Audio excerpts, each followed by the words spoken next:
Good afternoon, everyone. Welcome. We're glad you've joined us for our final installment of Books and Coffee. We've been exploring the immanent, the transcendent, the grandeur of God, human flourishing. All of these themes have come up in our last 3 weeks. We've talked about the transcendent in some mundane actions with Transcendent Kingdom. We talked about the grandeur of God in Vesper Flights. We talked about human flourishing in Cast. And today we continue these conversations about what it means to be a person with the book The Vanishing Half. And our presenter today is Dr. Kayla, whoa, what happened there? Okay. Dr. Kayla Walker Edin, who teaches English over across the street. She is Wonder Woman. She's incredible. She's smart, funny, talented. When she does push-ups, she doesn't push herself up. She pushes the earth down. She is incredible. And we are blessed to have her here with us this morning. So if you would, join me in welcoming Dr. Kayla Walker Edin. I love that. I don't think my athletic talents have ever been praised in any capacity. So a lot of childhood wounds were just healed by David. Thank you so much, all of you, for being here on a Friday. I love books and coffee and cookies. That was my childhood growing up in the Pacific Northwest, where it always rained, and like literally that's all that I've really ever done for fun. So thank you for letting me do this and call it work. That's just a wonderful privilege for me. All right, let me begin. Last semester, I decided to design and teach a brand new English course entitled What is Love? Putting aside such pedantic notions as chronology or anthology, I began to design a literature course entirely around books and novels, poems, short stories, letters, all seeking to answer this existential and essential question. What is love? As a Victorianist with a strange penchant for teaching medieval literature in Middle English whenever they let me, imagine my surprise when I landed on a contemporary New York Times bestseller from 2020, The Vanishing Half by Brit Bennett. Indeed, I cannot find a better literary exploration of the question of what love is than the novel that I hold in my hands today. Segal's New York Times 2020 review of The Vanishing Half notes that, quote, the story of racial passing is a uniquely and intensely American form. I concur.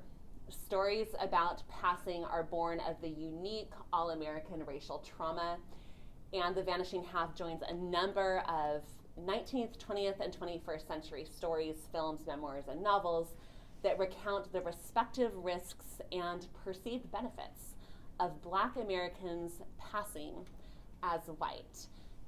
More recently, white Americans passing as Black have also made the news. We would need much more coffee and many more cookies to go down that road. So the story is about passing, yes, but also about love.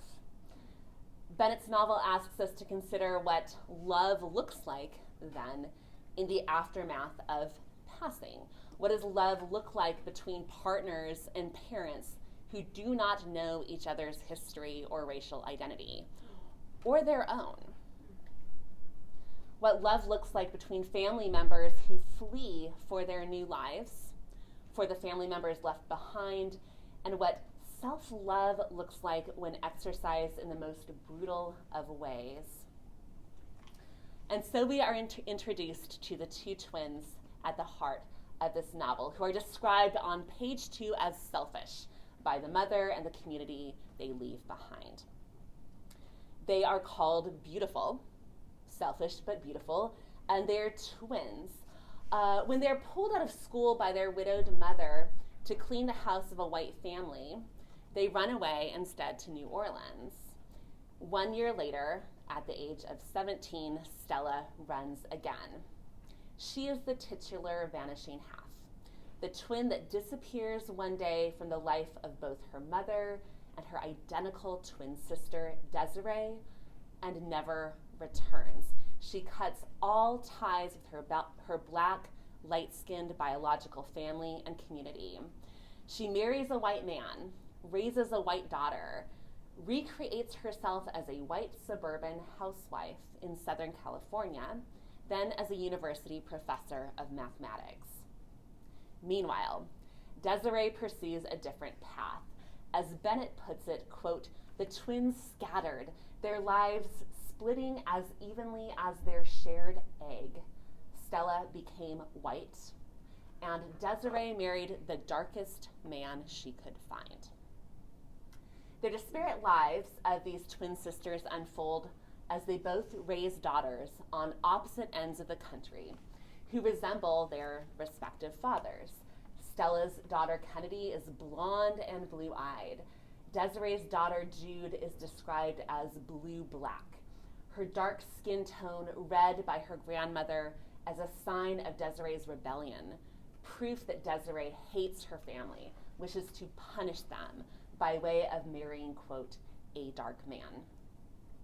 The novel crisscrosses a divided nation, taking readers from a tiny town called Mallard, Louisiana, where colorism dictates the priorities of its black occupants. So the residents purposefully intermarry in order for their children's children to be as white as they possibly can be.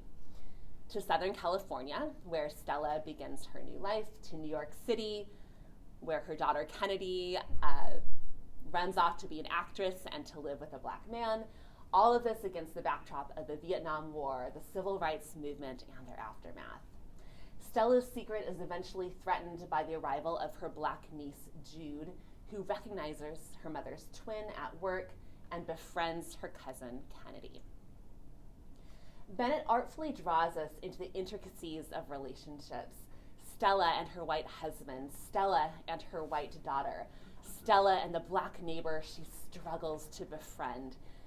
For me, the most gratifying and hopeful relationship in the novel centers around Desiree's daughter, Jude, and her boyfriend, Reese.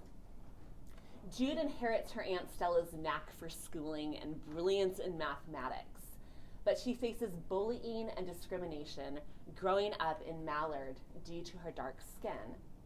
When she gets on a bus with an athletic scholarship to UCLA, she and her mother, Desiree, both know she is never coming back home again. Her career path remains bright. At the novel's end, she is successfully navigating med school. But her perception of love has been warped by her abusive father and an abusive boyfriend in high school. But soon after arriving at UCLA, she falls for the handsome, caramel-skinned Reese. She struggles to believe that he finds her beautiful because of, and not despite, of her dark skin. Eventually, she finds healing and hope in his love for her, even as she learns that there are rules to loving Reese. Reese is trans, and he has also survived a traumatic childhood scarred by an abusive father. Like Jude's mysterious Aunt Stella, he flees his family of origin as a young teen, and he never looks back. The novel ends in the 1980s, nearly 2 decades before a couple like Jude and Reese might legally marry. But the image of them swimming together feels like a baptism into hope for the future they will create together.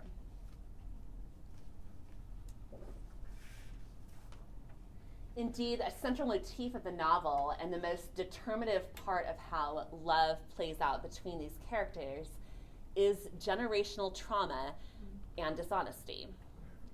The hate crimes against fathers play out in the nightmares of the granddaughters they will never meet. The family secrets taken to the grave become the lies that bind, that keep married couples together, children safe, battered spouses alive. Bennett considers love in all its many messy iterations between daughters, mothers, between friends, between strangers, and she suggests it depends in large part on the lies we tell each other, the lies we tell ourselves, the truths we might eventually acknowledge. Bennett's novel, like my syllabus last semester, jumps around between decades and characters. Each chapter shifts the focus from one character to the other and skips around between 1968, 1978, 1986, and the various years in between. One of my favorite literary devices Bennett employs is her omniscient, non-avuncular narrator. The novel is written in third person and features regular offhanded remarks regarding how, for example, a particular character eventually dies, or what becomes of her career, who does or does not ever speak to each other again. We are told in a passing way that Stella never tells another soul as long as she lives about her sexual assault by her white boss that occurs shortly before she runs away for good. This narrative voice reminds me of Virginia Woolf's To the Lighthouse, in which major characters are killed off in parenthetical allusions, like midway through the novella. Or Anne Patchett's Bel Canto that foregrounds key information, gives away every spoiler on page 1. All characters would lie at the end of the novel, is how I would paraphrase her opening line. So these allusions to a future already determined shift our priorities as readers, forcing us to place our emotional investment in the characters and not in the plot, such as it is. We come to care for characters who will disappoint us. They will fail us. They will break up, abandon their families, quit their jobs, accuse innocent men of terrible crimes, and die protecting the guilty. There's no noticeable climax, no particular danger facing these characters beyond the relational costs of having particular secrets unearthed. The worst, most shocking and violent actions, the lynching of Stella and Desiree's father, for example, which the girls witness, occurs offstage, before the novel even begins, as does Desiree's abusive marriage to Jude's father. The novel opens with mother and daughter fleeing to safety. We are told by the narrator that they will stay forever hidden from his discovery. So the violence then manifests in nightmares, in memories. Stella and eventually Jude, who have these incomprehensible nightmares of unknown origins. There's no tension in regards to how the story ends, or rather how these stories end. The narrator constantly casually gives away the plot. And so the novel ends as it begins, en media res, with characters navigating the commonplace and the familiar. In avoiding pathos, Bennett shifts her novel to what Northrop Frye calls the category of the low mimetic, of domestic tragedy. As critic Robert Worth Frank Jr. notes, most of us will live our lives in the low mimetic mode. We shall not dwell or end in epic or heroic tragedy. With all due respect to Socrates, we will experience tragedies that are commonplace and familiar: the loss of a parent, the death of a child, a separation of husband and wife. Bennett adds to this list the loss of one's racial identity. But she evokes this level of universal suffering, grief, loss, and love that sets Bennett's novel apart. Indeed, Bennett has been praised for her non-pathos-laden treatment of this sensitive theme of passing. She renders the character who passes, Stella, as a fully realized, deeply flawed, seemingly unrepentant, eternally vigilant protagonist whose unapologetically selfish choices allow her to construct and perform the life of her choosing. She survives. It is a costly and painful survival for those who love her, and the fallout of her decision is traced across generations. In the character of Stella, and to a lesser extent Reese, Bennett suggests that the greatest and most costly of loves is love of self. The hard work of differentiating, of individuating for a woman born a twin, a man born in a woman's body. Stella muses at times that, quote, sometimes being a twin had felt like living with another version of herself. The person existed for everyone, probably an alternative self that lived only in the mind. But her other self was real. Stella rolled over in bed each morning, looked into Desiree's eyes. It felt like living with a foreigner. Why are you not more like me? How did I become me and you become you? Maybe she was only quiet because Desiree was not. Maybe they'd spent their lives together, modulating each other, making up for what the other lacked. Like how at their father's funeral, Stella barely spoke, and when someone asked her a question, Desiree answered instead. At first, it unnerved Stella, a person speaking to her, and Desiree responding, like throwing her own voice. But soon she felt comfortable disappearing. You could say nothing, and in your nothingness, feel free. In the end, Stella keeps her secret from the people who believe they love her best. We, the readers, are left to wonder if in that silence, she is truly free. Thank you.